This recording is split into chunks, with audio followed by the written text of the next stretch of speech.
अरे चिंटू बेटा, वो फूल पहुँच गए वहाँ? जी नानी जी। और फल? फल भी पहुँचा देनी। अच्छा, और हाँ, हवन के सामान? नानी जी सारा सामान पहुँच गई बा, बस रउआ के आशीर्वाद और चले के देरी बा। तू लोग चला, हम और पन्ना जी तनीरू की आवत बानी। हाँ, एजा भी कुछ तैयारी करे के बा। बड़े लाल, सुना बड़े लाल?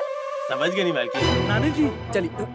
बड़ा बुरा खबर छपल बा अखबार में। का? अरे यार, अच्छा खबर काहे ना बताओ नहीं रउआ। कहाँ बा? पढ़ा का खबर बा? ली नानी जी, रउआ भी सुन ली खबर। हाँ। दुल्हन पिया के प्रसिद्ध जोड़ी कायनात कैफ और महाराज कपूर के ब्रेकअप। ऐसा ना हो सकेला चिंटू जी। अरे ई ना होकर नीचे वाला खबर।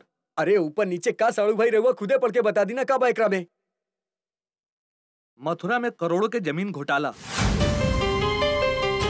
पुराना चौक के पास व्यावसायिक व्यापार योजना के अंतर्गत धोखा से निवेशक के एग्रीकल्चर लैंड बेचल गई। सरकार ऐसा बिक्री के अवैध करार दिले बाड़े। का बात कर रहल बानी साड़ू भाई?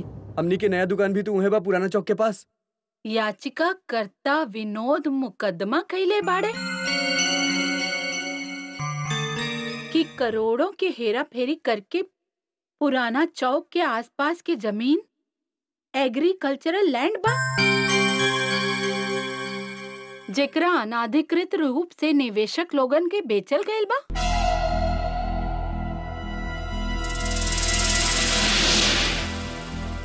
हे मुरारी, और ये जमीन खरीदे खातिर तो हम करोड़ों के कर्जा ले ले बानी।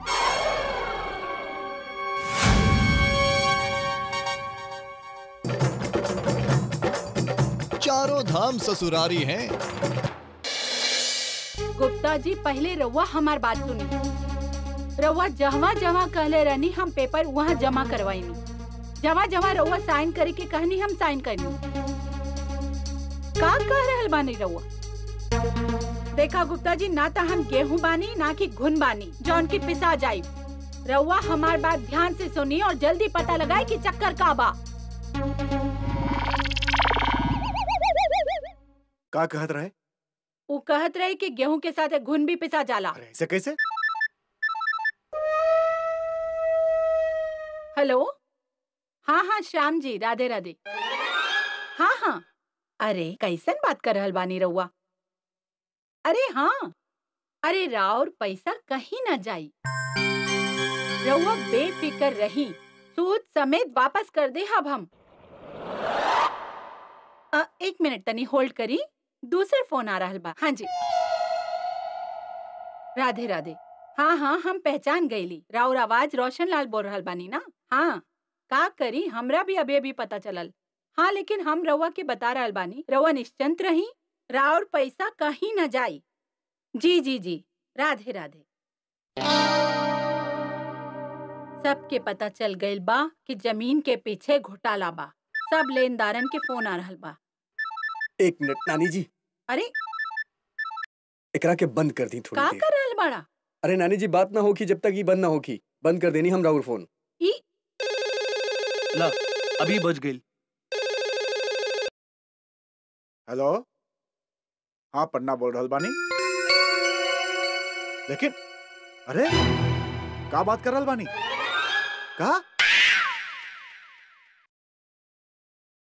का भइल पन्ना जी? गवर्नमेंट हमनी के दुकान सील कर देले बा। अब जब तक सब कुछ सही ना हो जाए दुकान ना खुली। नानी जी, रउआ परेशान मत हो कि हम जाके देखत बानी। ना ना चिंटू, रहेदा, हम देखत बानी जाके। चली पन्ना जी। बड़े लाल, एगो अंदाजा के हिसाब से, खबर के हिसाब से 400 से 500 निवेशक लोगों के जमीन खतरा में। एकरा पे टिप्पणी देवे खातिर जमीन अधिकारी उपलब्ध नहीं थे। आगे के खबर खातिर पृष्ठ क्रमांक 14 पे जाई। चिंटू जी, रउआ यहाँ पेपर पढ़त बानी, वहाँ कैसन कैसन फोन आ रहल बा। हमरा बहुत डर लग रहल बा। सबके नानी जी के बारे में पूछ रहल बा। प्लीज रउआ कुछ करी। रउआ परेशान मत हो कि हम फोन के कनेक्शन काटत बानी बहन। चिंटू जी, फोन कनेक्शन काटे से का होखी? वो लोग घर भी तो आ सकेलन। बात तो सही कह रहल बानी रॉली जी। रउआ लेनदार के प्रेशर ना बढ़त ही जा रहल बा। घर में ज्यादा कैश रखल ठीक न होगी। हम सारा पैसा ना बैंक में जमा करा के आवत बानी। जी। रउआ लोग बैठी, नानी जी भी आवती हुई हैं। जी।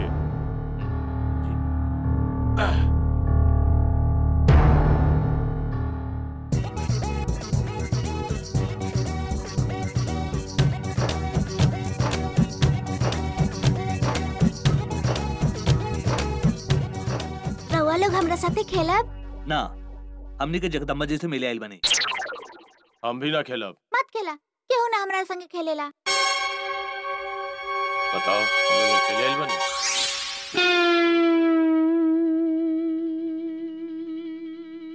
कहाँ भइल हमर बेबी डॉल के? मम्मी की बतावा। हमरा केहू से बात नहीं के करे के, केहू ना खेलेला हमरा साथे। मोनिका, सब लोग परेशान बड़ा ना, ऐसे नहीं के खेलत बाड़े तोहरा संगे। सब केहू काहे परेशान बाड़े? सब केहू ऐसे का बताई नन्ना से जान के। हाँ, सब केहू ऐसे परेशान बाड़े कि हमार मोनिका के बर्थडे आवे वाला बा। तो सब लोग ई सोच रहल बाड़े कि मोनिका के जवन गिफ्ट दिहल जाए ओकरा पिछला बर्थडे से ज्यादा और आवेला बर्थडे से कम होखे। पर मामा, हमार बर्थडे आए में बहुत टाइम बा। हाँ, तो प्लान अभी से करे के चाहिए ना, तब तो मोनिका के बर्थडे अच्छा से मनाई। पर मामा, बाहर जौन बैठल बाड़े, जौन बार-बार नानी के बारे में पूछ रहल बाड़े, ऊ भी तई खातिर आइल बाड़े, मोनिका के बर्थडे मनावे खातिर। रखा रखा बड़ेला। ना वो पानी भी ना लेनी, चाय बिस्किट कुछ तो ली ली कुछ ली। नानी जी भी आ गई ली। नानी जी की जय हो। अरे नमस्ते। राधे राधे, बैठी बैठी। बैठी ना। हम रउआ से कहले रहनी ना कि हम पैसा भिजवा दे, फिर रउआ आई हुआ। बुरा मत मानम जगदम्बा जी, उ का बा की ब्याज पे पैसा देला के काम ऐसन होला कि हमनी के सोचनी जगदम्बा जी कि फोन तो फोन बा, फोन पे बात कैला में और आमने सामने बात कैला में ओकरा में बहुत फर्क होखेला। अरे भाई साहब, कौनो फर्क ना होखेला।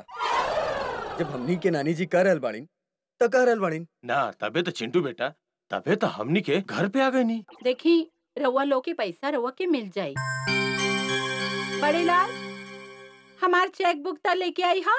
जगदम्बा जी बुरा मत मानब, लेकिन उ चेक तनी पन्नालाल देखनी रउआ, अभी लोग के हमरा पे इतना भी भरोसा नहीं थे रहल।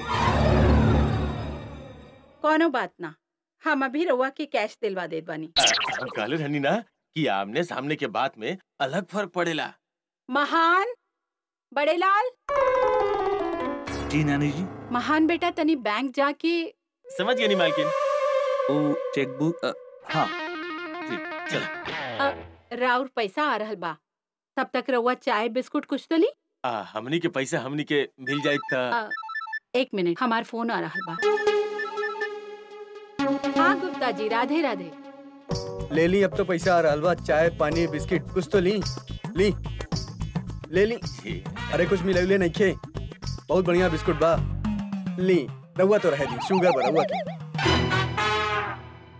अभी राउर पैसा लेके आवत ही हुए है महान।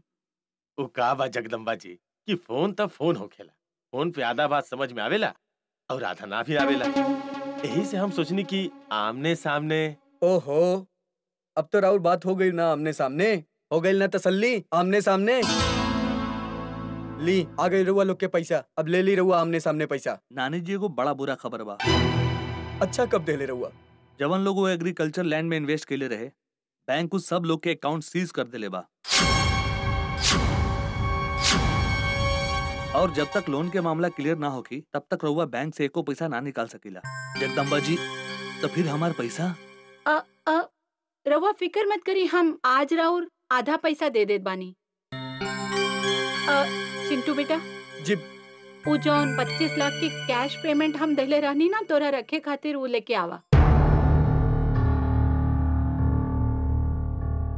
नानी जी वो पेमेंट तो पैसा था ना। नानी जी, वो पैसा भी साड़ू भाई बैंक में जमा करवा देलन। का सारा कैश बैंक में बा और जी बैंक हमार अकाउंट सीज कर देले बा।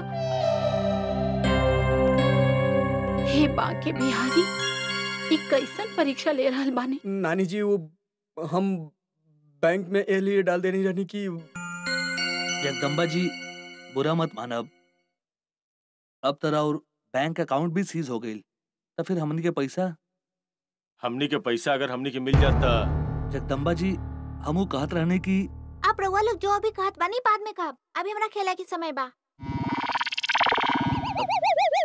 मोनिका, हम सही कह रहल बानी नानी जी, ये लोग सवेरे से यहाँ जम के बैठल बाड़े। हमनी के सवेरे से ही वहाँ जम के बैठल बानी। हाँ,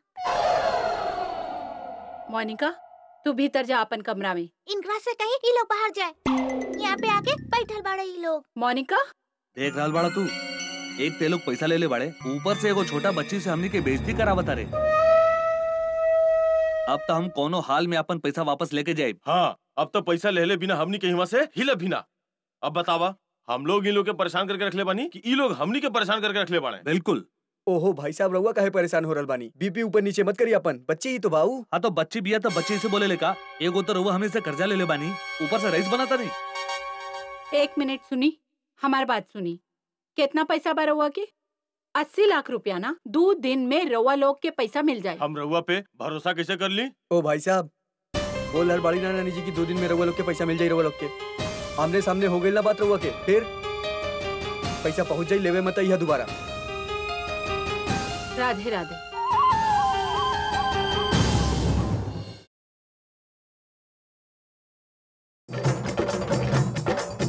चारों धाम ससुरारी हैं। अरे मोनी बेटा काहे रो रहल बाड़ू? चुप हो जाना प्लीज। चला हम तोहरा के घुमावे ले जाई। मोनी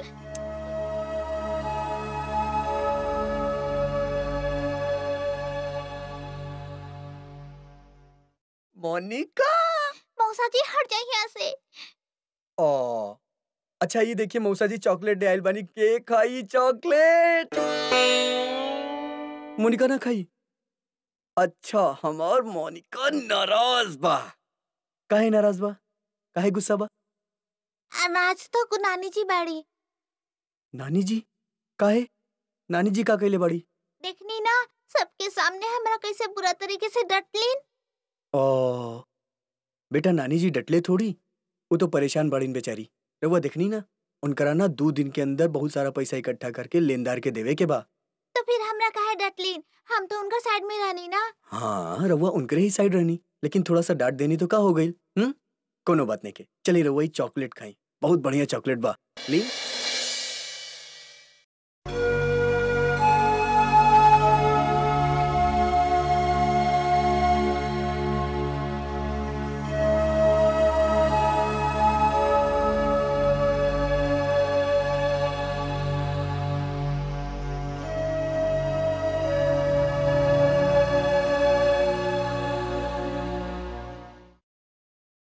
हेलो,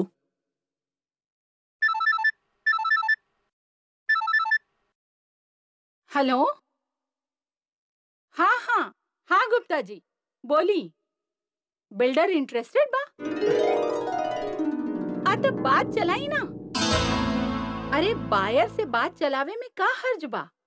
हाँ हाँ हाँ, जल्दी करी, हम इंतजार कर रहल बानी राउर फोन के। जगदम्बे, केहू ते आइल?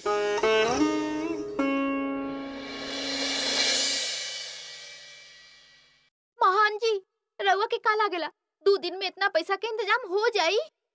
लॉली जी, अब साड़ू भाई कहले बाड़े ते इंतजाम उहे करी है। लेकिन रउआ के का लागेला? मिल गए। साड़ू भाई, ए बार तई महान ही नैया पार लगाई। Agriculture land. बिल्डिंग खड़ा कर देला। जी जी जी। हाँ हाँ हाँ। एगो दुकान बा जी। काम बा। अरे रउआ के पास तो कम से कम 4 गो और दुकान होके के चाहिए। 4 गो दुकान और एगो hotel. Hotel? Hotel 5 star.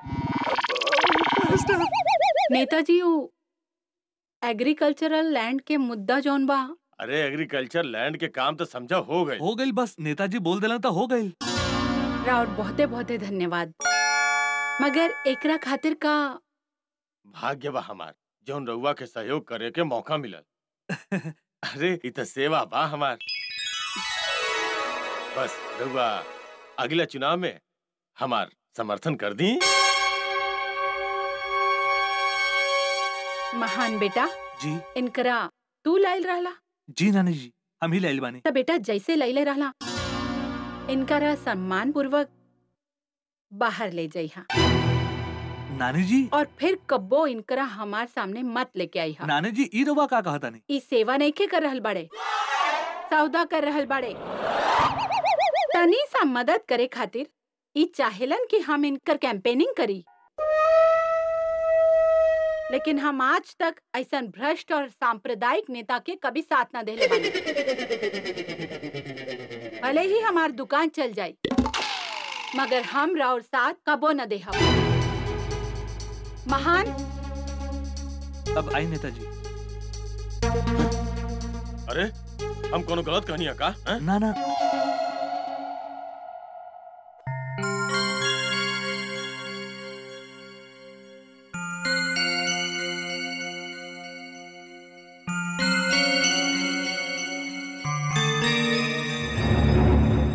Jagdambe अब का होखी? पन्ना जी, पूरा शहर में बात आग के जैसन फैल गल बा।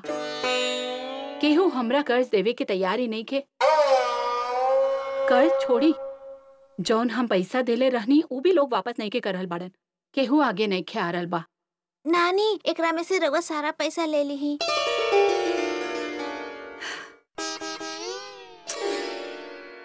हिनेया, हमार मोनू इतना बड़ हो गए बिया कि हमार परेशानी दूर कर रहल बिया। लेकिन बेटा, इ तोहार पास तो बहुते ज्यादा पैसा बा और हमरा बहुते कम पैसा चाहिए। नानी, रउआ चिंता मत करी, हमार पास और भी पैसा बा। और पैसा? रवा यहाँ बैठा।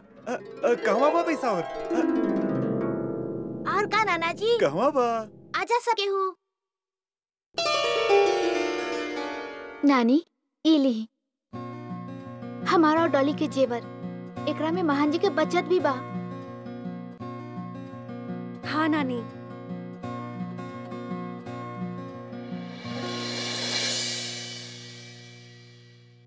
मालकिन, बड़ेलाल, मालकिन, रउआ हमरा के गांव गइला समय जौन पैसा देले रहनी ओकरा में ई पैसा बच गए। अभी हमरा कोनो काम के नहीं। ई रउआ रख ली। पन्ना जी, हम सवेरे से परेशान रहनी कि पैसा कहाँ से आई, लेकिन ये छोट सा बच्ची हमार समझा देलस कि हम इतना धनवान बानी। हमार असली दौलत ता ई बा,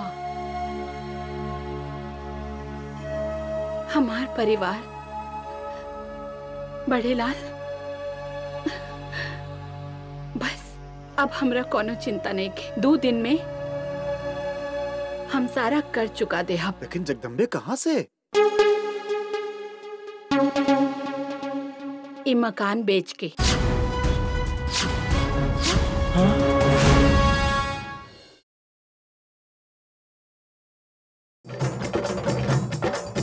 चारों धाम ससुरारी हैं।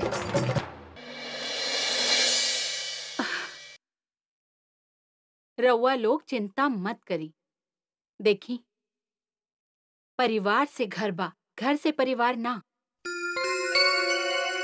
रउआ लोग अब ऐसी ये आशीर्वाद दी कि हमार परिवार बनल रहे। घर तो हम बना ले। हम राधे राधे। नमस्ते। ये 50 लाख के चेक बा, बाकी के पैसा हम 1-2 दिन में दे दे। जी जी। बड़ेलाल, इनकरा पूरा घर दिखा दा। अरे बड़ेलाल, सुनला ना हम का कहानी? जा इनकरा घर दिखावा। ई दिखाई रउआ के पूरा घर अच्छा तरह से देख ली।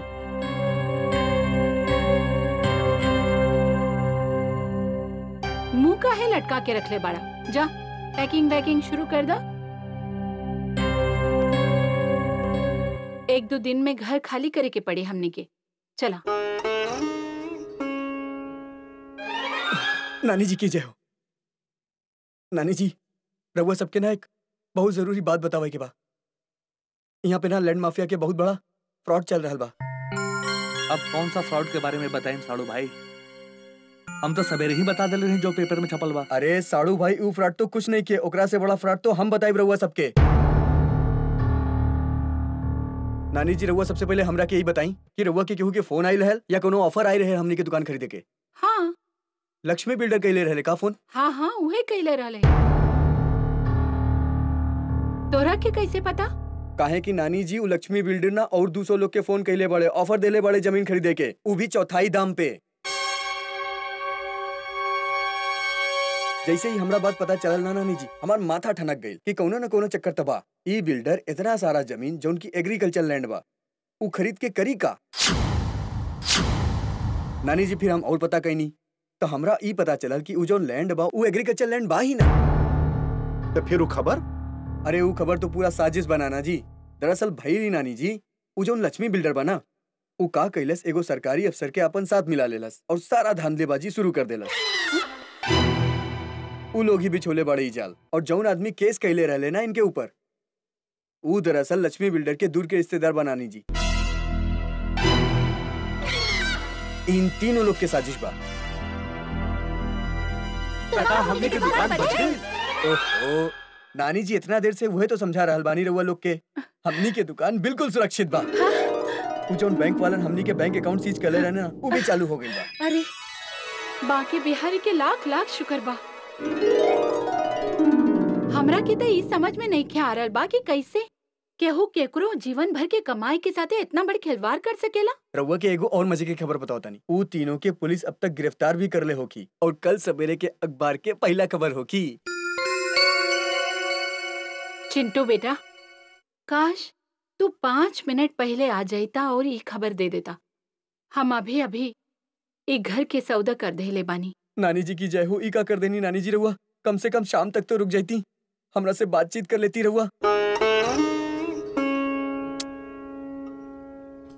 माफ करें जगदम्बा जी, हम अपन टोकन वापस चाहत बानी। रउआ के शायद बुरा लगी, लेकिन राउर ये घर हमरा के उतना पसंद ना आयल। हाँ? अच्छा ना लगल? ना हमके बिल्कुल बुरा ना लगल। राउर बहुते बहुते धन्यवाद कि रउआ हमार घर के पसंद न कइनी।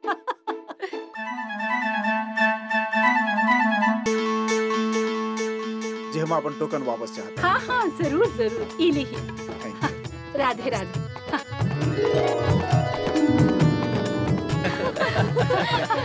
नानी जी के